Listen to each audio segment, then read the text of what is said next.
Hi guys, so meet Dr. Elom, the most arrogant dentist in America, I would say. Yup, he went to that show Pop the Balloon, okay? And the minute the ladies saw him, almost all of them popped their balloons. Keep in mind, it wasn't Dr. Elom's first time on Pop the Balloon show. I think it was like his third time or second time, and he wasn't very nice. So the ladies knew about him beforehand, and Dr. Elum wasn't having it. And the ladies, they handed his arrogant behind to him on a silver platter. So don't take my words for it. Why don't we watch it together? My name is Dr. Elom, and you may know me. And so this YouTube is an opportunity for me to reach out to my community, to share my life and share who I am, and to get some feedback. Because as soon as I walked out, pop, pop, pop, pop, pop, pop, everybody's popping their balloons. And I'm like, yo, I don't even know who these women are, but they definitely knew me. He's back. All right. If we can have your name. That was so fast. I was not expecting that. What's your name, sir? Hi, my name is Dr. Elum. And Dr. Y'all know Elum, who I am? How old are you? That's not fair. Dr. Elum, how old are you? I'm 39. Okay, all right. Now, we do see you pointed out Dr. Elum. What kind of doctor are you? What do you do? Yeah, I'm a dentist, so actually, please forgive me for my attire. I had an emergency earlier and I had to rush here, so I didn't have time to change. You're lying. You put on that attire on purpose. She's not even looking at my face. Okay, so I am a traveling dentist. I travel up and down the West Coast, pulling teeth and placing implants for those who need it. Okay, all right. Now, what do you look for in a woman?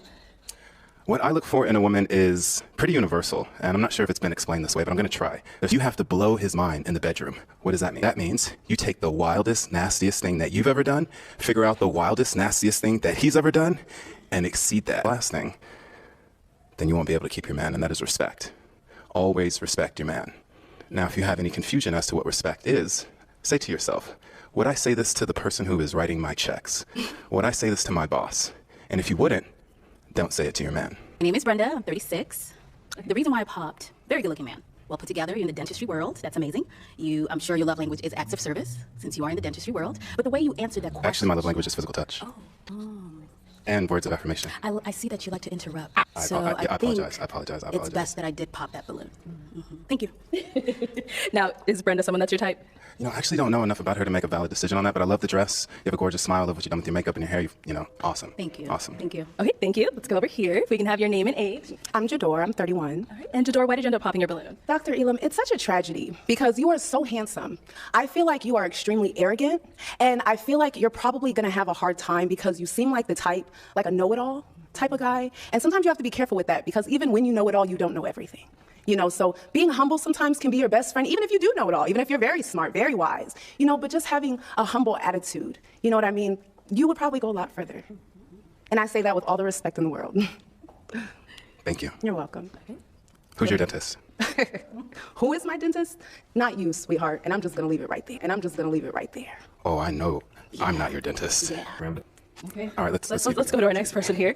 Your name and age and why you ended up popping. So my name is Brittany. I'm 31, and like she said, you look really good. I like that you're in you're a dentist, but you are given arrogant, and it's given toxic too. Like you want to debate all the time. Like it's like gonna give me a headache. And if you like she said, if you do know it all, just a little bit better to be humble. So that's it. But you look good, you're handsome, but it's given toxic, and I don't want that. And it's also given like this is a joke to you. Like you just want to come over here just to say stuff to get a viral moment. I'm not feeling that. Dr. Elum? Yeah, I don't even really know what to say with that. I appreciate your perspective. I think that your feelings are valid. And if you are looking for a nuclear relationship, I probably am a red flag for you. So you're probably right on that. I love your honesty. Thank you. Hi, I'm Nova. I'm 30. Yeah, it was just the arrogance for me. I love a man that's very confident. Like I'm gonna toot your horn every chance I get. But I think you toot your own horn, so I don't think I would be able to accommodate that every day. Like you tooting, and then I'm trying to uplift, and it would just be a roller coaster ride, like all the time. Like I feel like I like my space. I like quiet. I feel like every day would be something not negative, but just the energy would just be very high for me.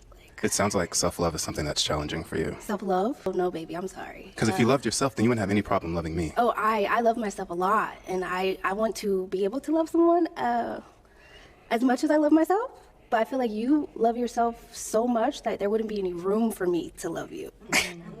That sounded good, but it also didn't make very much sense. Love isn't a container. Love is something that you are. So I love myself. I've worked on myself, and I understand the tools that it takes to practice self-love. Okay. And so space and time isn't really an objective field that you need to use as a barometer to see if it's possible if we can love each other. It's either you love yourself and you can share that, or you're uncomfortable with it. And so I feel that you're also uncomfortable with me loving myself as much as I do. No. And it's coming off as arrogance. Oh, I'm arrogant? No, I said it's coming off as arrogance. Oh, you're coming off. Yeah, you do. So my confidence is triggering you because it's reminding you, it's not about you not having self-love. It's about you not appreciating the self-love. Y'all's balloon before you even got to know Dr. Elom. What a shame. What a shame. Is it though? I don't, yeah. You'll find your You said you people. watched the show before you got here, which means you have a preconceived indoctrination of who you think I am. So you pop your balloon before you even got to know me based on what you've already seen, please. Why do you want to argue with me? I'm not arguing with you. I'm using an inflection that is emphasizing my point. You thinking that I'm arguing is a direct trigger that you can't handle what I'm saying to you. Okay, love bug. I've been here, done that. Yeah, Okay, yeah, let's Go do ahead. it. Let's see what's next. All right, if we can have your name and age and why you ended up popping. My name is Tatiana. Okay, respectfully, where do I begin, my guy? You got a lot of dip on your chip, and I feel like the way that you coming at everybody else with like, oh, who's your dentist and everything, you finna ask me who my dentist is. And I'm not with that just yet. I'm not ready for that. know it's I triggering. also, let me finish real quick, respectfully. I'm sorry, because you interrupt everybody else. Let me speak real quick. What you gonna say about my tooth, bro? Why would I want a dominant woman when Next. I'm the dominant one? Go ahead. That can't be, Can I ask you a question? Go ahead. Do you think you're the prize? I know I'm the prize. You're the prize to the men you don't want. Okay. When you get a man that you actually want, please believe me, we're the prize. Okay, so that is all the balloons popped. We weren't able to find your match today, but let's go ahead and give it up for him, ladies. I'll take the mic. There actually have different versions of how I was feeling right after the show. Livid. My community, I'm telling you, I was livid because they basically suppressed my wants and they made it about them. I felt unseen, I felt used, I felt objectified. I'm done with Pop the Balloon. But luckily, the next day, I was able to meet with my mother. And for those of you who don't know, me and my mom have a good relationship now, but it's been tumultuous, but it's taken a lot of work. And I'm so proud of her for her openness. And I'm proud of myself for being forgiving, loving, and just holding myself to a beautiful standard because I was able to be honest with her. My mom, she's a good Christian woman, but I told her, I don't want children and I want my two girlfriends and I want us to be a team and I want us to travel. Even his mom can't even meet the bar.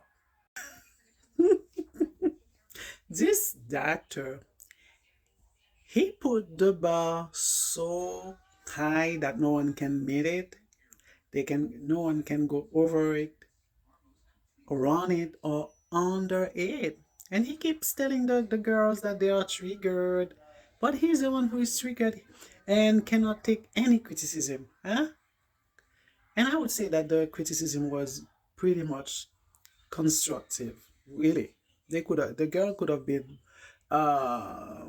nastier than that. And he keeps also projecting on them. This guy loves himself so much. He loves hearing himself talking. This is why he always gets into long-winded conversations that never end. Anyhow, guys, I hope you enjoy this video. Don't forget to like, subscribe, and comment. Until next time, ciao, ciao.